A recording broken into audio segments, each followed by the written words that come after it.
Donnelly. Thank you, Chair. Minister, I'd like to take the opportunity to congratulate you on your appointment and wish you luck. It's obviously a challenging portfolio. It's had its crises over the last 6 years that I've been involved in politics, so I want to wish you a genuine good luck. You have your work cut out for you.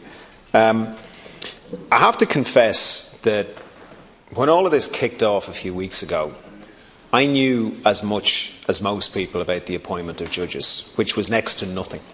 I knew that the Cabinet made decisions. I knew that there had been political influence in the appointment of judges for many years, and I had a vague sense that the process needed to be reformed. But I have to admit that it's not an area that I really knew at all.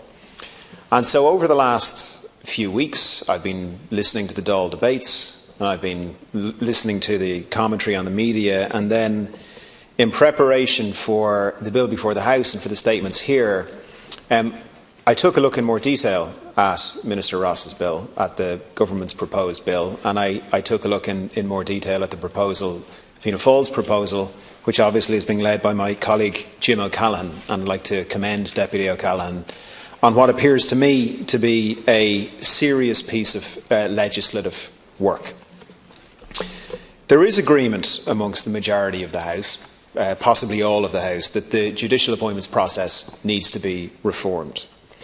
And unfortunately, my reading of this bill and my reading of the expert analysis of this bill is that this bill will not achieve those reforms. And that ultimately is the problem here. I don't believe it should be supported by the government. I don't believe it should be supported by the Oireachtas. And I think it will be a very peculiar thing if it is voted through by a combination of this government and Sinn Féin. So under the current process, when a vacancy comes up, the Judicial Appointments Advisory Board advertises the post. It receives job applications from lawyers. Only lawyers are allowed to apply to be judges. And then the Judicial Appointments Advisory Board determines who is suitable for the role. So this was important. It doesn't provide guidance on who it believes is best for the role. It doesn't rank its list that it sends to Cabinet. Its job is essentially the job of filtering out who is a suitable lawyer for appointment to the District Court, or the Circuit Court, or the High Court, the Appeal Court. And it provides that list to Cabinet. And then Cabinet deliberates. But interestingly, I was reading commentary by Dick Spring, who said that when he was at Cabinet and he was being asked to go through a long list of judges, he really had no idea as to, when presented with a list of lawyers for appointment to the bench, who was the best candidate, or who were the best candidates, or who might not be good candidates, even though they might be eligible for the job. They might not make very good judges. And so JAB, the Judicial Advisory Appointments, or Appointments Advisory Board, essentially sends a list to Cabinet, and then Cabinet sits down and chooses from that list. And I think anyone looking at that process would say, OK, well, that needs to change. It's not merit-based in terms of rank. It's based on suitability and then some political decisions, and it's not a very transparent process at all. So we all know it needs to change. And indeed, the Judicial Appointments Advisory Body was described by one of those involved in its creation as a temporary fix. In 2014, just 3 years ago, the Association of Judges of Ireland acknowledged that the process was unsatisfactory and that there needed to be change. The list of suitable candidates provided by the Judicial Appointments Advisory Body to Cabinet provides only that these candidates are suitable. No ranking of merit is provided to the Cabinet, which obviously leaves the process open to political patronage, which we all want to get rid of. Now, the public, members of the Oireachtas, the legal profession, the judiciary, all want to see not just suitable lawyers appointed to be judges, but the best lawyers appointed insofar as they would make the best the judges, or rather the most suitable lawyers to become judges, so that we can have the best judges. So that means we need to put in place an identifying body that can identify or can evaluate the merits of candidates based on their suitability for the post. Now, critically, such a body needs to be independent and completely free from political considerations of Cabinet. I think that's something we would all agree. That is a reasonable thing, that we have an independent expert advisory board that can present a list of suitable candidates, ranked as to who the advisory board thinks are the very best candidates, that is completely free of the political considerations of Cabinet. That seems like a very reasonable thing to me to want in our appointment of judges. But of course, the bill before the House doesn't achieve this. So it doesn't set out the need for interview of candidates, which I think is an extraordinary thing. I'm not aware of any process for appointment to this level of job, this importance of job, where candidates wouldn't be interviewed. I mean, it's absolutely astonishing that would be the case.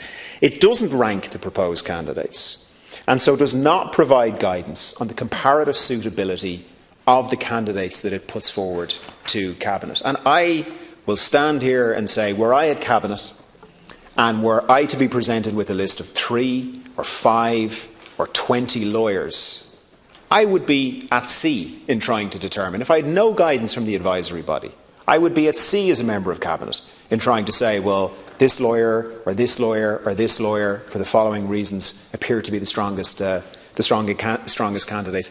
And I would imagine that maybe not all, maybe not most, but certainly members of Cabinet, were they being honest, would say the same thing, and that they would value some detailed guidance from an expert advisory group. The bill posits as well that lay people are better placed to make a judgment on the qualities of a prospective judge than judges or lawyers are. That is a core element of the bill. It is a core part of the mindset of the bill. That people who have never been lawyers and have never been judges are somehow better placed to decide who would make good judges than those in the legal profession and those in the judiciary. That, to me, seems like a very, very peculiar mindset to underpin this piece of legislation. And then critically, of course, the Attorney General, who sits at Cabinet, is a member of the advisory board. So I'm not making any comment on any specific person who is or has been in the role of the AG or will be in the future. But it is clear as day that if the Attorney General sits on the advisory board and then is the only person sitting at Cabinet when the list is discussed, that we now have a direct link in a person between the advisory board for judges and the Cabinet who's going to make the decision. And by definition, doing that means it is no longer independent. The bill before the House is widely recognised, obviously, as a proposal brought forth by the Independent Alliance by Minister Ross. And I was very taken by something Minister Ross said in his statement in the House. He said, and I quote, "The objective of the bill primarily is to reduce, if not to eliminate, or if it is not able to eliminate, political interference in the selection of judges. This is the primary aim, and to do so as soon as possible." So Minister Ross has a bill, and he is stating that the primary aim of that bill is to eliminate political interference from the appointment of judges. And yet we have a direct link between the advisory board and Cabinet, and we have no advice as to the best cabinets of the list sent to Cabinet, which leaves it wide open to saying, well, look, we've got 5 lawyers in front of us. We don't know their merits. We are not lawyers. We don't spend our time in court. We don't know which of these lawyers would make the best judge for the district court or the circuit court. But we know this person here. We know him because he's in Fine Gael or he's in Fianna Fail or he's in Sinn Féin or he's wherever he or she is. And we know them to be good people. So you know what, let's go with what we know. We know this person is a decent person, they're a good lawyer, we think they're a person of integrity, we think they'd make a great judge. Political patronage. So if it is the stated intention, obviously it doesn't achieve that, self-evidently. The list of those put forward would provide no assessment of comparative suitability. And so here is how the process would work under the bill that the government is putting forward. Applicants' suitability would be examined. There would be no interview. You would have a lay majority assessing candidates for roles which they would have very little experience in understanding the requirements of. Critically, under the legislation, there would be no representation from the District Court. The President of the District Court is excluded from being on the advisory board. There would be no representation from the Circuit Court. The Circuit Court, President of the Circuit Court, is excluded from being on the advisory board. And Minister, as you know, and I knew even before I started looking into this, the majority of judges are appointed to the District Court and the Circuit Court. So now on the advisory body, we have lay people who are making decisions about Circuit Court and District Court judicial appointments, and no one from the Circuit Court or the District Court, who clearly are well placed to provide input as to the type of man or woman who would make a great judge in the District Court or the Circuit Court. There would be no ranking, and the AG would sit at both Cabinet and on the advisory board. It seems to me to be a very peculiar way of achieving the end of political interference and ensuring we get the best judges. It just doesn't make sense to me. I'm not a lawyer. I don't spend a lot of time in court. I honestly don't know what the best characteristics are for judges. I wouldn't be able to pick the best candidate from a list of 20 lawyers or 4 lawyers I didn't know. But the process that I've just read out, I do know enough to know that that is self-evidently not the best way for Ireland to have the best judges. And so why are we discussing it? Why is this coming forward from government? Now, the bill further indicates that the judiciary is in some way compromised, that putting a majority of professionals on the board would in some way lead to political decisions. So there is no indication that this currently happens at all.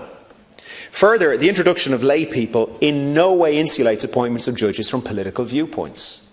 It is absolutely reasonable for us to assume that lay people with political viewpoints, be they pro-life or pro-choice or whatever it is, pro-European, anti-European, who knows, that lay people with political views would look to get onto this board, to try and influence the views of the judges we have in the future. So, the elements of this bill that we have outlined, that Deputy O'Callaghan has gone through in great length, simply don't achieve the stated aim of the bill. The Fianna Fail bill does appear to achieve those things. So what does this bill do? We get a lay majority, and there's no indication of why this is necessary. Deputy O'Callaghan has asked for an answer to this issue on a number of occasions, and to the best of my knowledge, still hasn't received a satisfactory answer as to why we need this lay majority. And has been stated, and I'm sure you're sick of hearing the example given again and again, Minister, but for a lay person like me, for a non-lawyer like me, if the Minister for Health was to say, look, we're going to start appointing doctors and hospital consultants using a majority of non-medical people. We're going to get somebody from the local GAA club. We're going to get someone from the local credit union. We're going to get someone from the local tidy towns. We're going to get the principal of the local school. We might get an eminent lawyer. We might get an eminent human rights activist. And they're going to start appointing cardiologists and neurologists and brain surgeons. I'll tell you what, it wouldn't last 24 hours, because we all get that. We all get that the head of the credit union is not well placed to appoint cardiologists. We all understand that the local school principal is not well placed to advise on the best junior doctor to become a neurologist. But because it's the world of the judiciary, it's complicated, and you know, most people in the public, including me, didn't really understand this stuff. But that's essentially what we're suggesting. We're suggesting that the head of the credit union and the local school principal and a human rights activist and, you know, a local fisherman, well, sure, they can appoint a neurologist, and we'll put a majority of those people on, and sure, we'll put 3 doctors on as well. I don't think too many people would feel comfortable getting sick in this country if that's how we started appointing our consultants, or our nurses, or our teachers, And yet that's what we're going to do for one of the most critical roles in public service, the judiciary. So, regardless of the passage of the bill, the Constitution still gives ultimate power to the government to appoint judges. And in this case, the logical solution is to ensure that the government has access to the best possible advice, which means ranking candidates. And I've heard your rebuttal earlier on, Minister, and to say, well, look, if the advisory body says 1, 2, 3, sure, what's the point of the Cabinet even meeting to discuss it? You pick candidate number 1. I'd like expert advice. If I had to make decisions on appointing lawyers to become judges, I'd like more than a list. I would like the expert advice of senior judges and others. The bill before the House makes a mistake which is made far too often. What we do is we identify the minimum standard required. JAB did this, it shouldn't have done it, and the bill before the House will do it.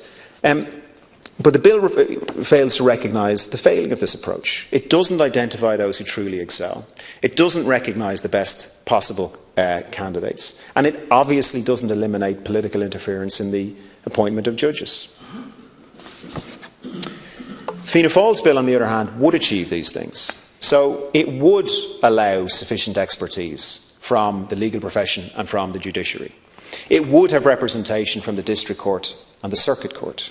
It would mandate interviews. It would provide rankings and expert advice to Cabinet. It would have nobody sitting on both the advisory board and at Cabinet. There would be a mandatory explanation required from Cabinet if they decided to go with a candidate outside of the list. Obviously, it is still the Cabinet's right to do so. But the Fianna Fáil bill would say, OK, look, you can do that. Obviously, you can do that. But if that's what you're going to do, you've got to give an explanation for that. I'm finishing up now, Chair. Thank you for your indulgence.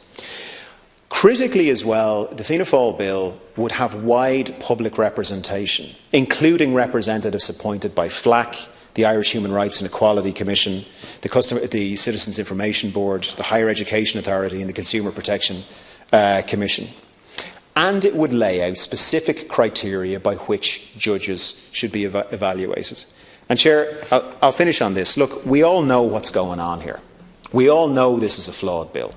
We all know that Fine Gael is deeply uncomfortable with this bill. And we all know that this bill is being pushed through because Minister Ross wants this pushed through, and this is one of the prices of compromise and of coalition. And if that's what's going to happen, we don't have the numbers to stop it, though obviously we will be voting against it. So can I ask as a final comment to you, Minister, if you are going to proceed with this bill, I think you know that this bill is deeply flawed. Will you at least take on the differences between Minister Ross's bill and the Fianna Fáil bill? Because what they do is they do achieve expert advice, they do achieve representation from the district and circuit court, and they would, from my reading, achieve genuine independence between the advisory board and decision making at Cabinet. Thank you. Who shared 20 minutes. Thanks very much, Chairman. And firstly, can I begin